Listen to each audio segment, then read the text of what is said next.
Thank you very much. Thank you.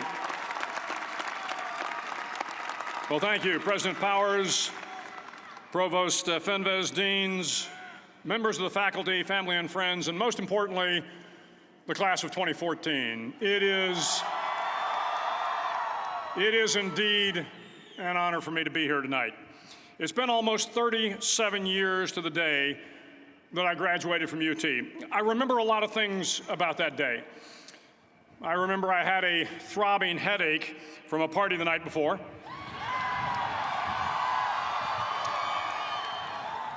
I remember I had a serious girlfriend, who I later married. That's important to remember, by the way. And I remember I was getting commissioned in the Navy that day. But of all the things I remember, I don't have a clue who the commencement speaker was, and I certainly don't remember anything they said. So acknowledging that fact, if I can't make this commencement speech memorable, I will at least try to make it short. So the university's slogan is, "What starts here changes the world." Well, I've got to admit, I kind of like it. What starts here changes the world. Tonight, there are almost 8,000 students, or there are more than 8,000 students graduated from UT. So that great paragon of analytical rigor, Ask.com, says that the average American will meet 10,000 people in their lifetime. 10,000 people, that's a lot of folks.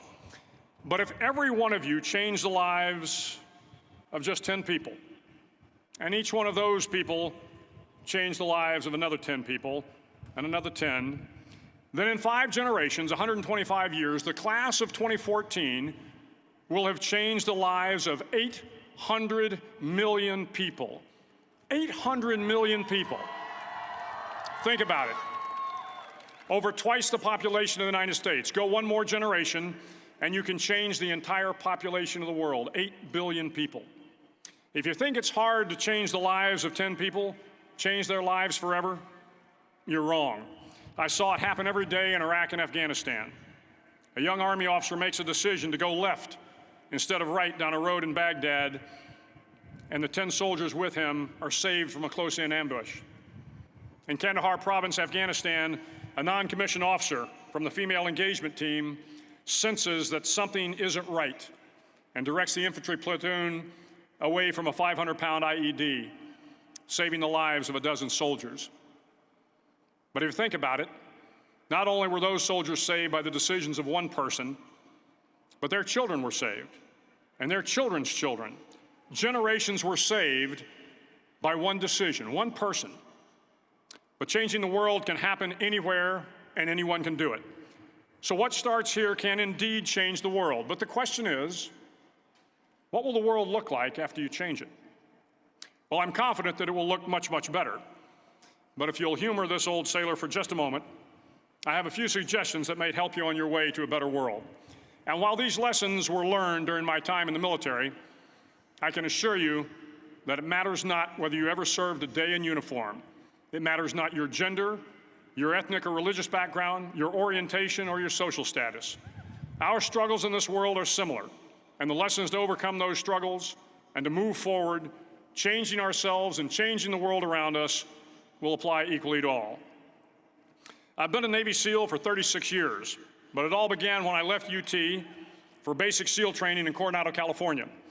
Basic SEAL training is 6 months of long, torturous runs in the soft sand, midnight swims in the cold water off San Diego, obstacle courses, unending calisthenics, days without sleep, and always being cold, wet, and miserable. It is 6 months of being constantly harassed by professionally trained warriors who seek to find the weak of mind and body and eliminate them from ever becoming a Navy SEAL. But the training also seeks to find those students who can lead in an environment of constant stress, chaos, failure, and hardships. To me, basic SEAL training was a lifetime of challenges crammed into 6 months. So here are the 10 lessons I learned from basic SEAL training that hopefully will be of value to you as you move forward in life. Every morning in SEAL training, my instructors, who at the time were all Vietnam veterans, would show up in my barracks room, and the first thing they'd do was inspect my bed. If you did it right, the corners would be square, the covers would be pulled tight, the pillow centered just under the headboard, and the extra blanket folded neatly at the foot of the rack. It was a simple task, mundane at best, but every morning we were required to make our bed to perfection. It seemed a little ridiculous at the time, particularly in light of the fact that we were aspiring to be real warriors, tough, battle-hardened SEALs. But the wisdom of this simple act has been proven to me many times over. If you make your bed every morning, you will have accomplished the first task of the day. It will give you a small sense of pride, and it will encourage you to do another task, and another, and another. And by the end of the day, that one task completed will have turned into many tasks completed. Making your bed will also reinforce the fact that the little things in life matter.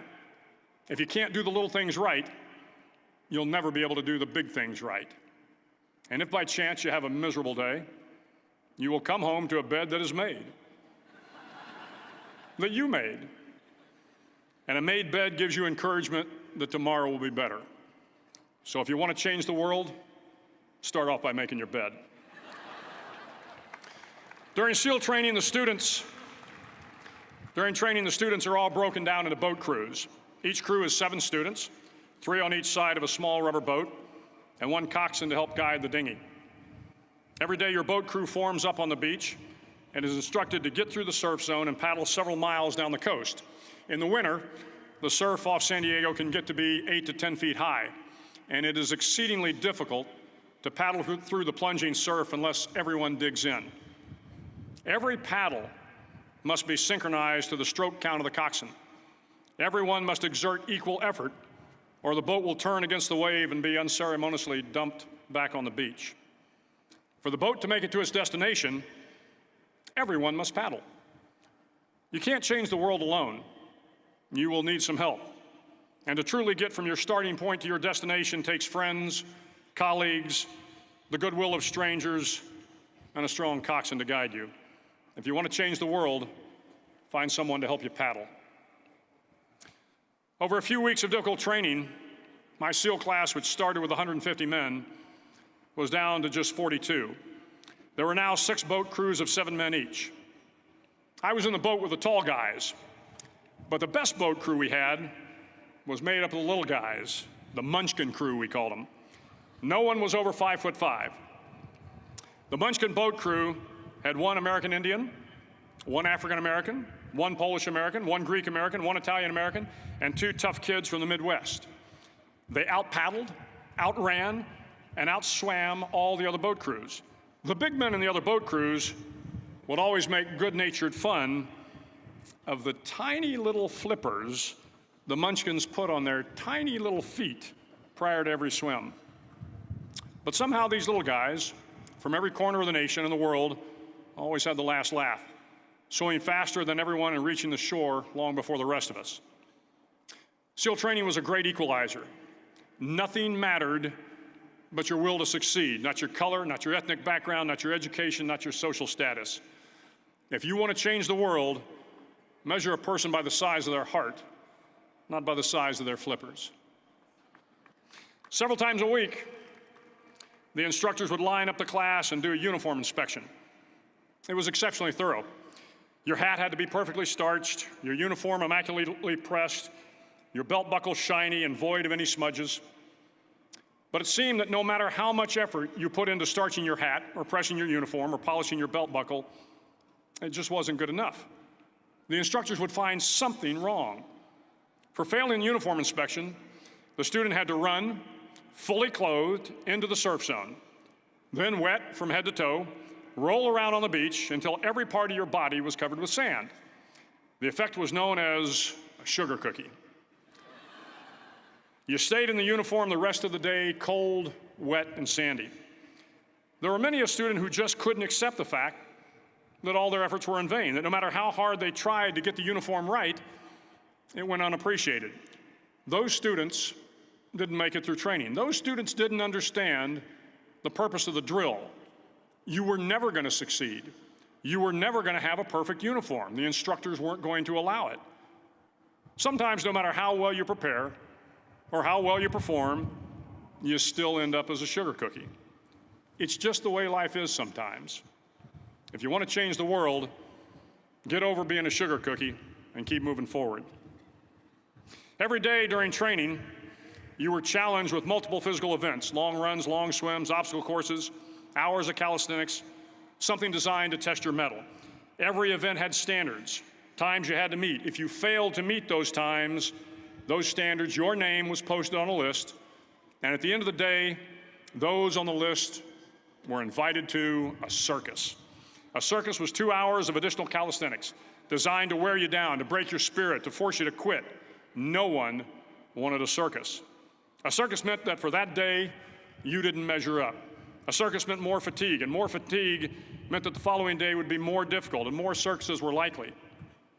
But at some time during SEAL training, everyone made the circus list. But an interesting thing happened to those who were constantly on the list. Over time, those students who did 2 hours of extra calisthenics got stronger and stronger. The pain of the circuses built inner strength and physical resiliency. Life is filled with circuses. You will fail. You will likely fail often. It will be painful. It will be discouraging. At times, it will test you to your very core. But if you want to change the world, don't be afraid of the circuses. At least twice a week, the trainees were required to run the obstacle course. The obstacle course contained 25 obstacles, including a 10-foot wall, a 30-foot cargo net, a barbed wire crawl, to name a few. But the most challenging obstacle was the slide for life. It had a 3-level, 30-foot tower at one end and a 1-level tower at the other. In between was a 200-foot-long rope. You had to climb the 3-tiered tower, and once at the top, you grabbed the rope, swung underneath the rope, and pulled yourself hand over hand until you got to the other end. The record for the obstacle course had stood for years when my class began in 1977. The record seemed unbeatable until one day a student decided to go down the slide for life head first. Instead of swinging his body underneath the rope and inching his way down, he bravely mounted the top of the rope and thrust himself forward. It was a dangerous move, seemingly foolish and fraught with risk. Failure could mean injury and being dropped from the course. Without hesitation, the student slid down the rope perilously fast. Instead of several minutes, it only took him half that time. And by the end of the course, he had broken the record. If you want to change the world, sometimes you have to slide down the obstacles head first. During the land warfare phase of training, the students are flown out to San Clemente Island, which lies off the coast of San Diego. The waters off San Clemente are a breeding ground for the great white sharks. To pass SEAL training, there are a series of long swims that must be completed. One is the night swim. Before the swim, the instructors joyfully brief the students on all the species of sharks that inhabit the waters off San Clemente. They assure you, however, that no student has ever been eaten by a shark, at least not that they can remember. But you are also taught that if a shark begins to circle your position, stand your ground. Do not swim away. Do not act afraid. And if the shark, hungry for a midnight snack, darts towards you, then summons up all your strength and punch him in the snout, and he will turn and swim away. There are a lot of sharks in the world. If you hope to complete the swim, you will have to deal with them. So if you want to change the world, don't back down from the sharks. As Navy SEALs, one of our jobs is to conduct underwater attacks against enemy shipping. We practice this technique extensively during training. The ship attack mission is where a pair of SEAL divers is dropped off outside an enemy harbor and then swims well over 2 miles underwater, using nothing but a depth gauge and a compass to get to the target. During the entire swim, even well below the surface, there is some light that comes through. It is comforting to know that there is open water above you. But as you approach the ship, which is tied to a pier, the light begins to fade. The steel structure of the ship blocks the moonlight. It blocks the surrounding street lamps. It blocks all ambient light. To be successful in your mission, you have to swim under the ship and find the keel, the center line, and the deepest part of the ship. This is your objective. But the keel is also the darkest part of the ship, where you cannot see your hand in front of your face, where the noise from the ship's machinery is deafening, and where it gets to be easily disoriented, and you can fail. Every SEAL knows that under the keel, at that darkest moment of the mission, is a time when you need to be calm, when you must be calm, when you must be composed, when all your tactical skills, your physical power, and your inner strength must be brought to bear. If you want to change the world, you must be your very best in the darkest moments. The 9th week of training is referred to as Hell Week. It is 6 days of no sleep, constant physical and mental harassment, and one special day at the Mud Flats. The Mud Flats are an area between San Diego and Tijuana where the water runs off and creates the Tijuana Sloughs, a swampy patch of terrain where the mud will engulf you. It is on Wednesday of Hell Week that you paddle down to the Mud Flats and spend the next 15 hours trying to survive this freezing cold, the howling wind, and the incessant pressure to quit from the instructors. As the sun began to set that Wednesday evening, my training class, having committed some egregious infraction of the rules, was ordered into the mud. The mud consumed each man till there was nothing visible but our heads. The instructors told us we could leave the mud if only 5 men would quit. Only 5 men, just 5 men, and we could get out of the oppressive cold. Looking around the mud flat, it was apparent that some students were about to give up. It was still over 8 hours till the sun came up. 8 more hours of bone-chilling cold. The chattering teeth and the shivering moans of the trainees were so loud, it was hard to hear anything. And then one voice began to echo through the night. One voice raised in song.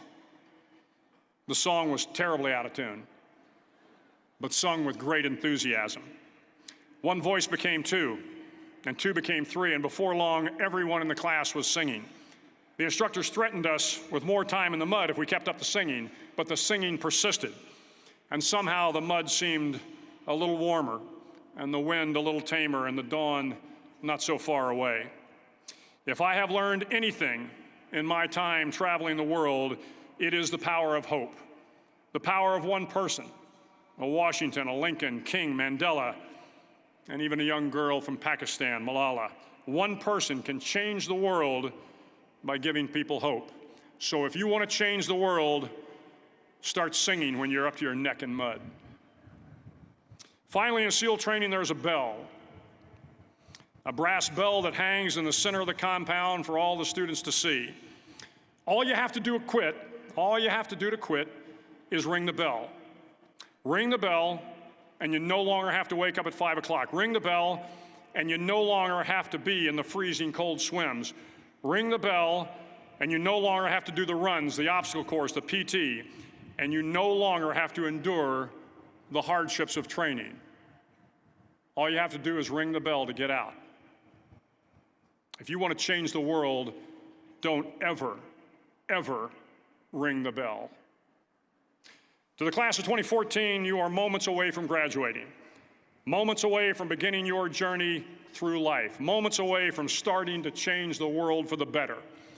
It will not be easy, but you are the class of 2014, the class that can affect the lives of 800 million people in the next century. Start each day with a task completed. Find someone to help you through life. Respect everyone. Know that life is not fair and that you will fail often. But if you take some risks, step up when the times are the toughest, face down the bullies, lift up the downtrodden, and never, ever give up. If you do these things, the next generation and the generations that follow will live in a world far better than the one we have today. And what started here will indeed have changed the world for the better. Thank you very much. Hook 'em horns.